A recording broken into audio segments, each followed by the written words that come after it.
අපි zodiac constellations ගැන කතා කරලා ඉවර කළා. අපි zodiac constellations 12 ගැනම කතා කළා. ඒවා represent කරන්නේ මොනවද කියලා කතා කළා. ඒ වගේ අපි ඒ වගේ විශාලත්වය කතා කළා. ඒ වගේම ඒවා මොන හෙමිස්ෆියර් එකද තියෙන්නේ කියලා කතා කළා. meteor showers, DSOs, bright star එක ඒ වගේ ගොඩක් දේවල් අපි මේ session එකේ ඇතුළත කතා කළා. ඒ වගේම අද session එකේ කලින් දවසේ තිබ්බ session එකේ. ඒ වගේම මම ඔයගොල්ලන්ගෙන් ප්‍රශ්න කිහිපයක් අහන්නම්. නිකන් ක්විස් එකක් විදිහට නෙමෙයි. සාමාන්‍යයෙන් ඔයගොල්ලන්ට ඉගෙන අහගත්ත දේවල් මතකද කියලා බලන්න. ගිය සතියේ කරපු දේවලුත් මම ප්‍රශ්න කිහිපයක් අහන්නම්. මුලින්ම මට කියන්න එක්ලිප්ටික්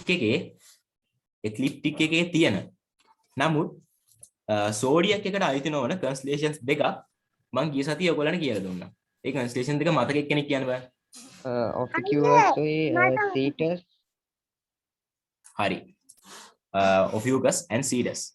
ඒ වගේම මට කියන්න මේ zodiac constellations වලින් biggest constellation එක ලොකුම constellation එක මොකක්ද?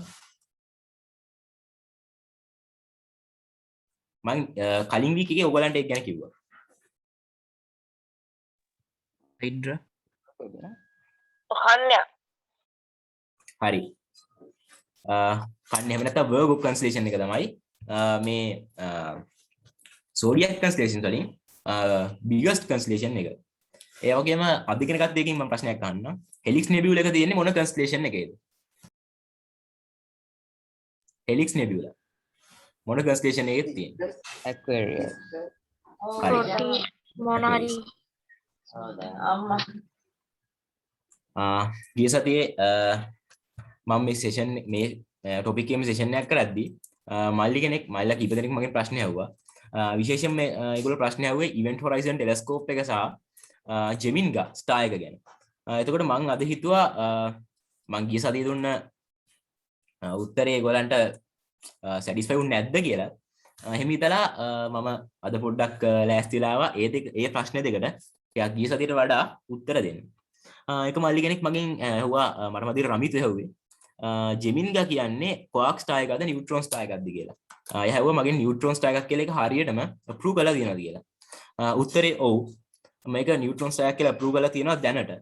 ඉස්සරහට වෙනස් වෙයිද දන්නේ නැහැ. නමුත් ලොකු possibility එකක් තියෙනවා මේක neutron star එකක් වෙන්න. අපි astronomy වල කියන දේවල් දිගට එහෙම තියෙන්නේ නැහැ. සමහරවිට වෙනස් වෙන්න පුළුවන්. මොකද මේක science subject එකක්. science කියන්නේ මේ තප්පරේ තියෙන දේ ඊළඟ තප්පරේ පරණ වෙනවා. ඒ කියන්නේ නිතරම අලුත් knowledge එකතු වෙනවා. එතකොට අර පරණ knowledge එකම තියාගෙන ඉඳලා වැඩක් නැහැ හින්දා ඒක අප්ඩේට් වෙනවා. ඒ වගේම Gemini ගත් ඉස්සරහටම වෙන්න පුළුවන්. නමුත් ලොකු possibility එකක් තියෙනවා මේක neutron star එකක් වෙන්න. මේ Gemini කියන්නේ ලොකු gamma ray emit කරන එකක්. ඒකක් හේතුවක් තමයි මේක neutron star එකක් කියලා කියන්නේ. මම all sky map එකක් share කරන්නම් ඔයගොල්ලන්ට. මේ තියෙන්නේ අපේ Milky Way galaxy එක සහ අවට තියෙන stars pulsars වලින් හදපු map එකක්. මෙතන මේ නිල් පාටියෙන් තියෙන්නේ gamma rays එච්චර emit කරන්නේ නැති තැන්. ඒ වගේම මේ රතු පාටියෙන් තියෙන්නේ gamma rays emit කරන තැන්. මෙතන Milky Way center එක. ඔයාලට මේ Milky Way center එකේ බලා ගන්න පුළුවන් එතනත් අර gamma rays ගොඩක් emit කරන දන අපි Sagittarius A star එහෙම නැත්නම් කලින් කිව්වා වගේ Sagittarius A මේ වගේ black hole එකක් super massive black hole එකක් කියන්නේ හේතුව තමයි මේකේ මේ වගේ ගොඩක් electromagnetic rays එහෙම නැත්නම් විද්‍යුත් චුම්බක තරංග gamma rays කියන්නේ electromagnetic ray එකක්මනේ. එතකොට ඒ වගේ rays emit කරන්නේ කියලා. ඒ වගේම මෙතන වලට වේලා පල්ස බලා ගන්න පුළුවන්.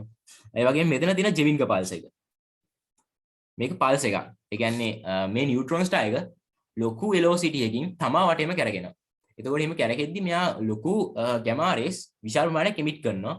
ඒ වගේම මේකේ තියෙන තව විශේෂත්වයක් තමයි මේක තමයි second highest massive gamma ray emit කරන object එක. ඒ කියන්නේ අපි මුළු දැනට අපි observe කරලා තියෙන universe එක ගත්තොත් දෙවනියට වැඩිපුරම gamma rays emit කරන්නේ මේ Gemini pulse එකේ. මේක ළඟින් Crab pulse එකක් තියෙනවා.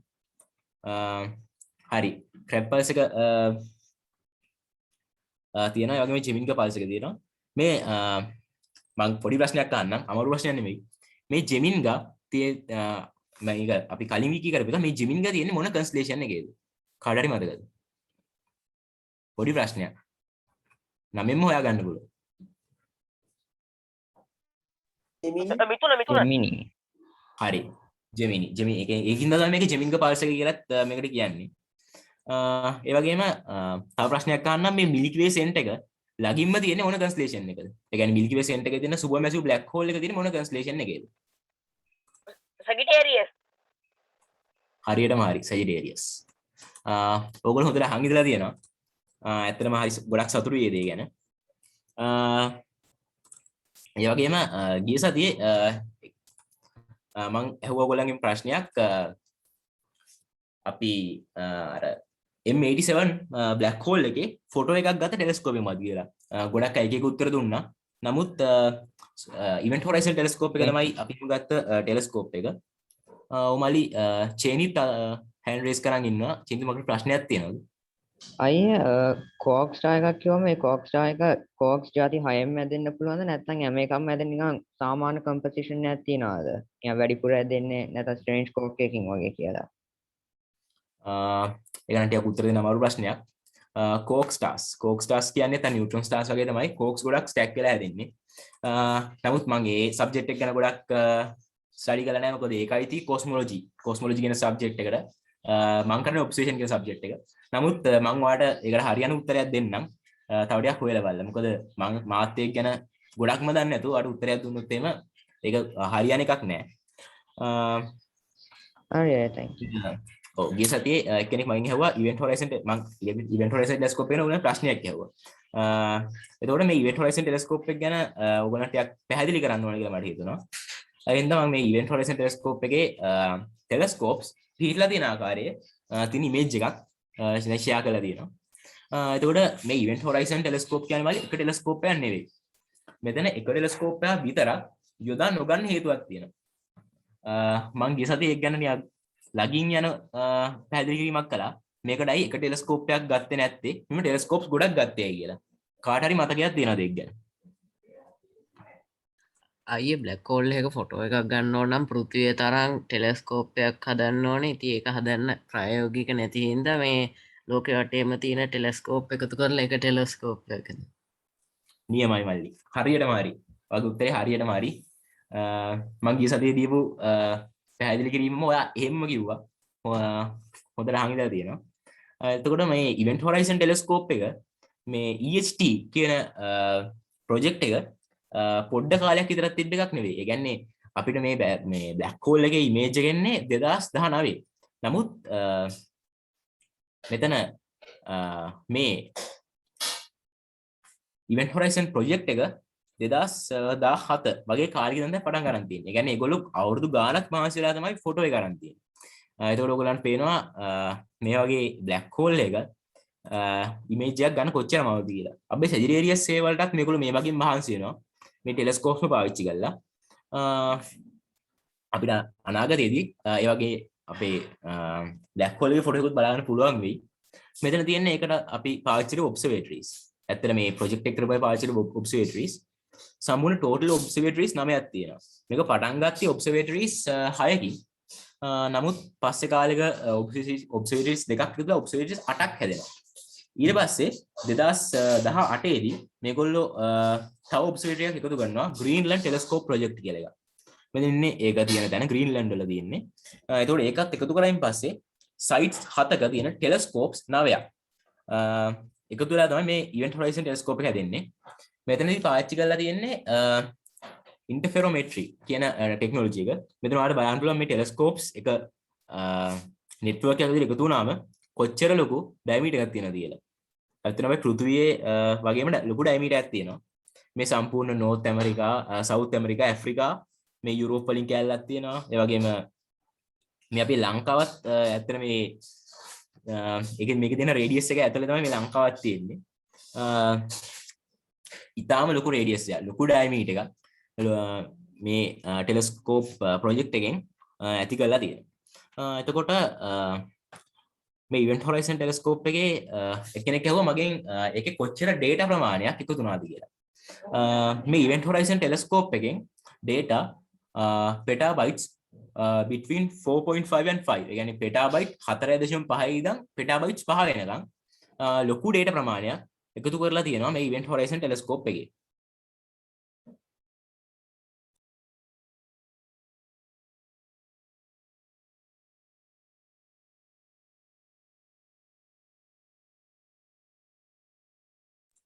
එතකොට එච්චර data ප්‍රමාණයක් එකතු කරලා තමයි මේ එක black hole එක ෆොටෝ එකක් ගත්තේ. ඉතින් අපේ black hole එකටත් ඔය වගේම data ප්‍රමාණයක් එකතු වෙනවා. ඉතින් ඒවා ගොඩක් ඇනලයිස් කරලා ඒ ෆොටෝ එක හදන එක ලේසි වැඩක් නෙවෙයි. අපිට මේ ටෙලස්කෝප් එක පොයින්ට් කරලා ෂූට් කරන්න බෑ. මොකද ටෙලස්කෝප්ස් ගොඩක් තියෙනවා. මේ ඉන්ටර්ෆෙරෝමෙට්‍රි කියන්නේ මේ ටෙලස්කෝප්ස් මම ඒ ටෙක්නොලොජි එක ගැන පැහැදිලි කරන්න.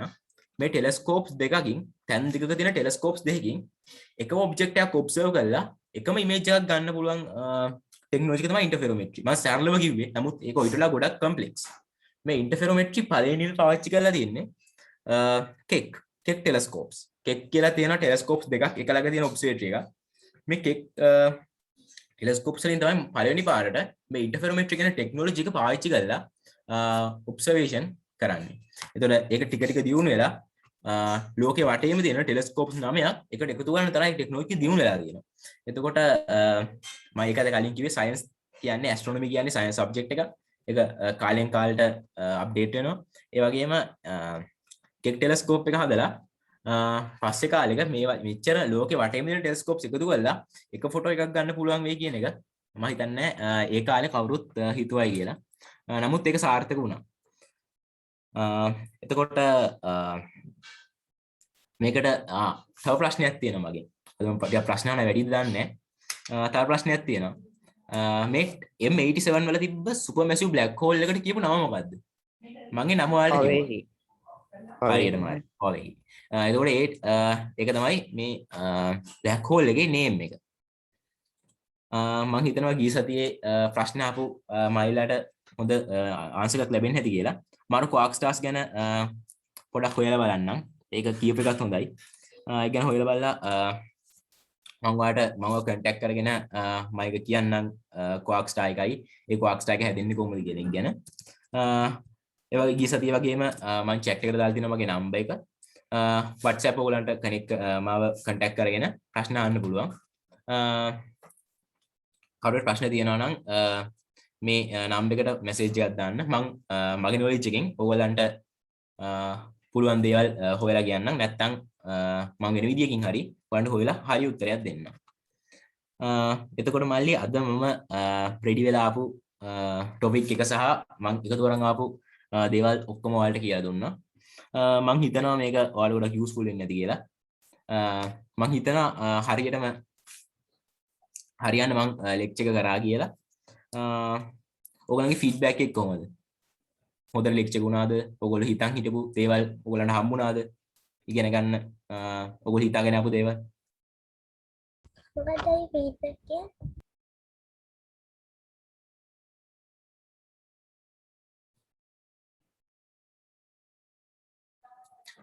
හොඳයි එහෙනම් මම හිතනවා මම ඔයගලන්ට කියලා දීපු දේවල් ඔයගලන්ට ගොඩක් වැදගත් වෙන්න ඇති කියලා.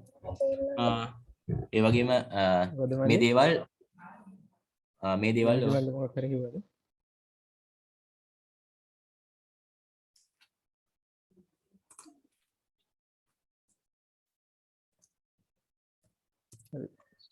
එතකොට